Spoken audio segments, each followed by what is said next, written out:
वंदे अहं श्रीगुरु श्रीयुतपदकमलं श्रीगुरुन् वैष्णवांश्च श्रीरूपं सग्रजातं सहगण रघुनाथान्वितं तं सजीवं साद्वैतं सवधूतं परिजनसहितं कृष्णचैतन्यदेवं श्रीराधाकृष्णपादान् सहगण ललिता श्रीविशाखान्वितं च नमो विष्णुपादाय भगवते प्रियात्मने भक्ति केवल पृष्ठाय गुरुवर्ग अनुगामिने भक्ति सुंदर सन्यासी नामिने भक्ति रूपिणे गौड़ीय शास्त्र गौरांग ख्याति प्रकाश कीर्तये। श्रीमद् भागवत षष्ठ स्कंध प्रथम अध्याय अजामिलेर उपाख्यान आस्वादन करछेन द्वितीय पर्व। ईश्वर सर्वभूतानां हृद्देशे अर्जुन तिष्ठति भ्रामायण सर्वभूतानि यंत्रारूढ़ानि माया। हे अर्जुन, परमेश्वर भगवान समस्त जीव के यंत्रे आरोहण करिए मायार द्वारा भ्रमण करान। देहरूप यंत्रेर चालक होच्छे जीवात्मा एवं से तार देहटिर परिचालक ओ ईश्वरो, किन्तु परम ईश्वर होच्छेन भगवान। मायार द्वारा जीवेर देहेर सृष्टि हय कर्मणा दैव नेत्रेण एवं এই জীবনে জীবের কর্ম অনুসারে দৈবী মায়ার অধ্যক্ষতায় আর একটি যন্ত্র তৈরি হয়। দৈবী হেস্যা গুণময়ী মম মায়া দূরত্বয়া। উপযুক্ত সময়ে জীবের পরবর্তী শরীর নির্ধারিত হয় এবং জীবাত্মা ও পরমাত্মা উভয়ই সেই বিশেষ শরীররূপী যন্ত্রে স্থানান্তরিত হয়। এটি হচ্ছে দেহান্তরের পন্থা। এক দেহ থেকে আর এক দেহে দেহান্তরিত হওয়ার সময় যমদূতেরা আত্মাকে কোনো বিশেষ নরকে নিক্ষেপ করে যাতে সে তার পরবর্তী শরীরের অবস্থার সঙ্গে অভ্যস্ত হতে পারে। অজামিল তার পাপকর্ম অনুসারে যমরাজের শাসনাধিকারে ছিল, কারণ জীবের পাপকর্মের পরম বিচারক রূপে যমরাজ নিযুক্ত হয়েছেন। অজামিলকে স্পর্শ করতে নিষেধ করা হলে যমদূতেরা বিস্মিত হয়েছিল, কারণ তাদের কর্তব্য সম্পাদনে ত্রিভুবনে কেউ কখনো তাদের বাধা দেয়নি। কস্য কুত আয়াতাহ কস্মদ্যস্য নিষেধাথ কিং দেবা উপদেবা যা জুয়ং কিং সিদ্ধ সত্যময়া। আপনারা কার সেবক? কোথা থেকে আপনারা এসেছেন এবং কেন আপনারা আমাদের অজামিলকে স্পর্শ করতে বাধা দিচ্ছেন? আপনারা কি দেবতা না উপদেবতা অথবা শ্রেষ্ঠ ভক্ত? কোটি কোটি মানুষদের মধ্যে কদাচিৎ একজন সিদ্ধিলাভের বা আত্ম উপলব্ধির চেষ্টা করে। সিদ্ধ তিনি যিনি জানেন যে তার দেহটি তার স্বরূপ নয়, তার স্বরূপে তিনি চিন্ময় আত্মা। অহং ব্রহ্মাস্মি। বর্তমান সময়ে কেউই প্রায় সেই কথা জানে না, কিন্তু যিনি তা উপলব্ধি করেছেন তিনি সিদ্ধিলাভ করেছেন, তাই তাকে বলা হয় সিদ্ধ। কেউ যখন হৃদয়ঙ্গম করতে পারেন না, আত্মা হচ্ছেন পরমাত্মার বিভিন্ন অংশ এবং তাই তিনি যখন পরমাত্মার প্রেমময়ী সেবায় যুক্ত হন তখন তিনি সিদ্ধ সত্যম হন। তখন তিনি বৈকুণ্ঠ লোক বা কৃষ্ণ লোকে বাস করার যোগ্য হন। তাই সিদ্ধ সত্যম শব্দটি মুক্ত শুদ্ধ ভক্তদের সূচিত করে।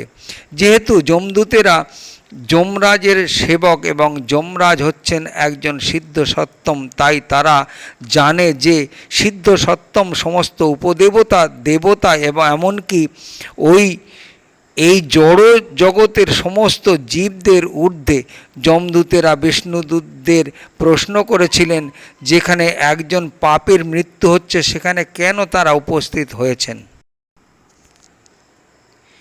এখানে দ্রষ্টব্য যে অজামিলের তখনও মৃত্যু হয়নি, কারণ যমদূতেরা তার আত্মাকে তার হৃদয় থেকে টেনে বার করে নিয়ে যাওয়ার চেষ্টা করছিল।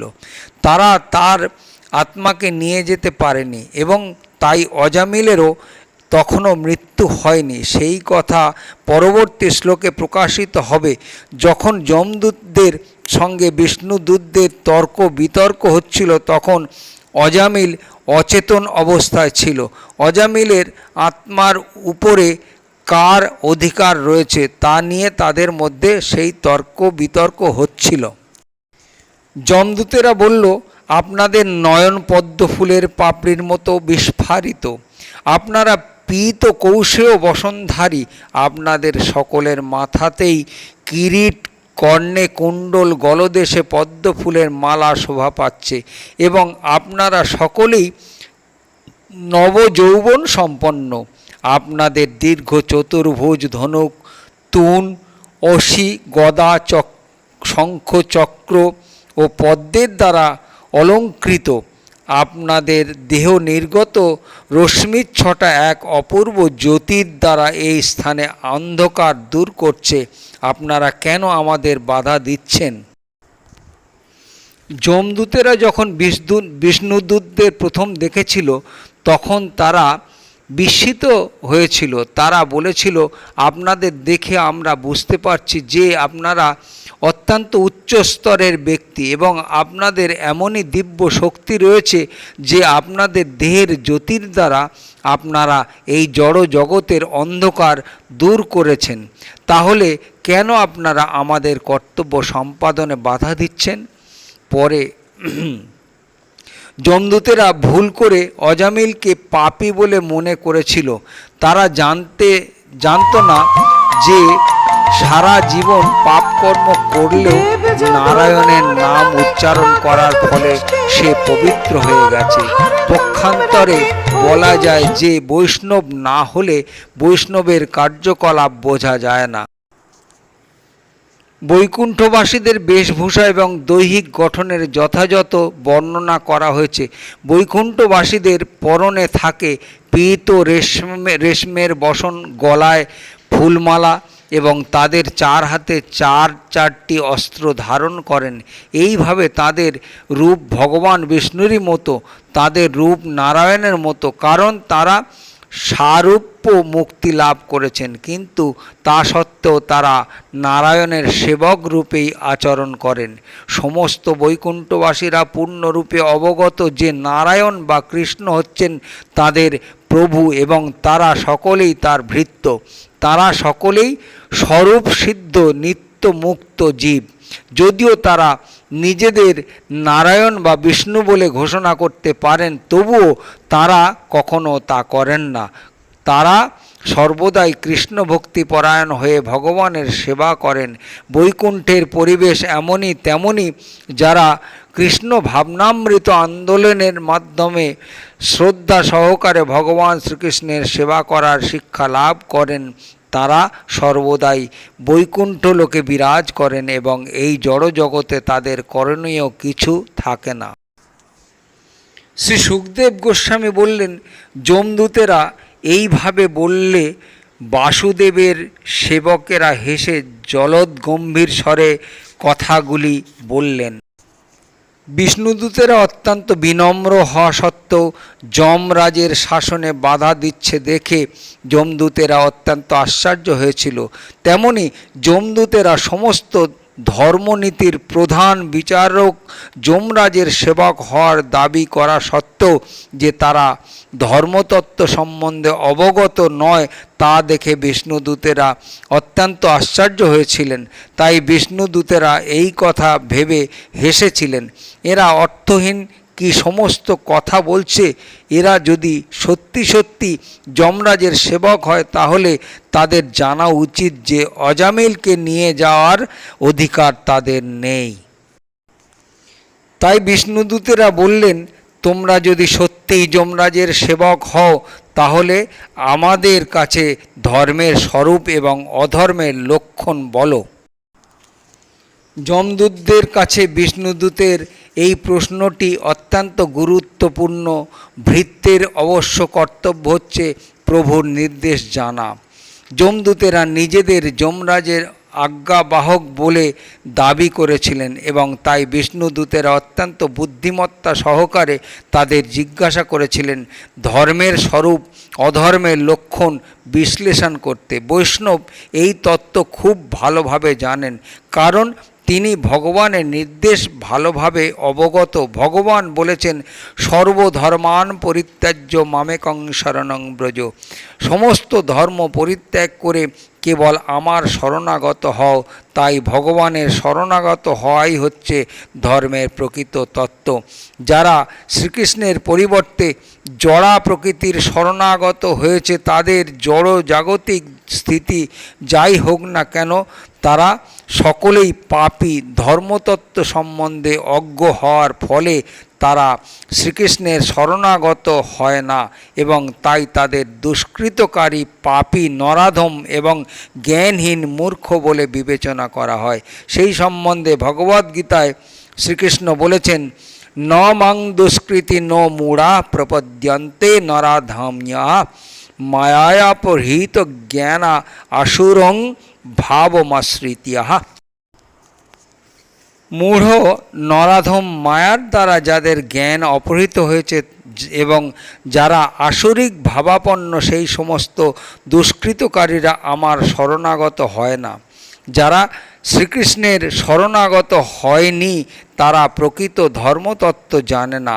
তা না হলে তারা শ্রীকৃষ্ণের শরণাগত হতো। বিষ্ণুদূতদের প্রশ্নগুলি অত্যন্ত উপযুক্ত। কেউ যখন কারো প্রতিনিধিত্ব করে তখন সেই ব্যক্তির উদ্দেশ্য পূর্ণরূপে অবগত হওয়া তার অবশ্য কর্তব্য। তাই শ্রীকৃষ্ণ ভাবনামৃত আন্দোলনে ভক্তদের পূর্ণরূপে শ্রীকৃষ্ণ এবং শ্রী চৈতন্য মহাপ্রভুর উদ্দেশ্য সম্বন্ধে অবগত হওয়া উচিত। তা না হলে তাদের মূঢ় বলে বিবেচনা করা হবে। সমস্ত ভক্তদের, বিশেষ করে প্রচারকদের কৃষ্ণ ভাবনামৃতের দর্শন জানা উচিত, যাতে প্রচার করার সময় তাদের লজ্জিত হতে না হয় এবং অপমানিত হতে না হয়। তাই দণ্ডদানের বিধি কি? দণ্ডের উপযুক্ত কে? সমস্ত কর্মীরাই কি দণ্ডনীয়, অথবা তাদের মধ্যে কয়েকজন মাত্র দণ্ড পেতে পারে? যাদের দণ্ড দেওয়ার অধিকার রয়েছে সকলকেই দণ্ড দেয়া তাদের উচিত নয়। অসংখ্য জীব রয়েছে এবং তাদের মধ্যে অধিকাংশই চিৎ জগতে রয়েছেন এবং তারা নিত্যমুক্ত। এই সমস্ত নিত্যমুক্ত জীবদের বিচারের কোনো প্রশ্নই ওঠে না। তাদের মধ্যে অল্প কিছু সংখ্যক জীব অর্থাৎ 1/4 এই জড়জগতে রয়েছে এবং জড়জগতে 84 লক্ষ যোনিভুক্ত এই সমস্ত জীবদের মধ্যে 80 লক্ষ যোনি মনুষ্যেতর। তারা দণ্ডনীয় নয়, কারণ জড়া প্রকৃতির নিয়মে তাদের আপনা থেকেই ক্রমবিবর্তন হচ্ছে। উন্নত চেতনা সম্পন্ন মানুষেরাই দায়িত্বশীল, কিন্তু তাদের মধ্যেও সকলেই দণ্ডনীয় নয়। যারা উন্নত স্তরের পুণ্যকর্মে যুক্ত তারা দণ্ডের অতীত। কেবল যারা পাপ কর্মে লিপ্ত তারাই দণ্ডনীয়। তাই বিষ্ণুদূতেরা বিশেষভাবে প্রশ্ন করেছেন যে কে দণ্ডনীয় ও কে দণ্ডনীয় নয় তা বিচার করার জন্য যমরাজকে কেন নিযুক্ত করা হয়েছে, কিভাবে বিচার করা হয়, দণ্ডাধিকারের মূল সিদ্ধান্ত কি। বিষ্ণুদূতেরা এই প্রশ্নগুলি উত্থাপন করেছিলেন। তাই যমদূতেরা উত্তর দিল, বেদে যা কিছু নির্ধারিত হয়েছে তাই ধর্ম এবং তার বিপরীত হচ্ছে অধর্ম। বেদ সাক্ষাৎ নারায়ণ এবং তা স্বয়ং উদ্ভূত হয়েছে, সেই কথা আমরা যমরাজের কাছে শুনেছি। যমদূতেরা যথাযথভাবে উত্তর দিয়েছিল। তারা ধর্ম বা অধর্মের তত্ত্ব নিজেরা তৈরি করেনি। পক্ষান্তরে তারা বলেছিল যে মহাজন যমরাজের কাছ থেকে তারা সেই কথা শুনেছিল। মহাজন যেন গত্যা স্বপন্থা। মহাজনের পদাঙ্ক অনুসরণ করাই কর্তব্য। মহারাজ যমরাজ দ্বাদশ মহাজনের অন্যতম। তাই যমরাজের অনুচর যমদূতেরা বিষ্ণুদূতদের প্রশ্নের উত্তরে স্পষ্টভাবে বলেছিল, সশ্রম, আমরা শুনেছি আধুনিক যুগের মানুষেরা তাদের মন গড়া ত্রুটিপূর্ণ ধর্মনীতি তৈরি করেছে। সেটি ধর্ম নয়। ধর্ম এবং অধর্ম যে কি তা তারা জানে না। তাই শ্রীমদ্ ভাগবতের শুরুতেই উল্লেখ করা হয়েছে ধর্ম প্রযোজিত কৈতব্যহত্রা। বেদে যে ধর্ম সমর্থন করা হয়নি তা শ্রীমদ্ ভাগবত বর্জন করেছে। ভাগবত ধর্ম হচ্ছে সেই ধর্ম যা ভগবান দান করেছেন। ভাগবত ধর্ম হচ্ছে সর্বধর্মান পরিত্যাজ্য মামেকং শরণং ব্রজ। অজামিল উপাখ্যান দ্বিতীয় পর্ব এইখানেই সম্পূর্ণ এবং তৃতীয় পর্বে আপনারা আস্বাদন করতে থাকুন পরবর্তী ভিডিওতে।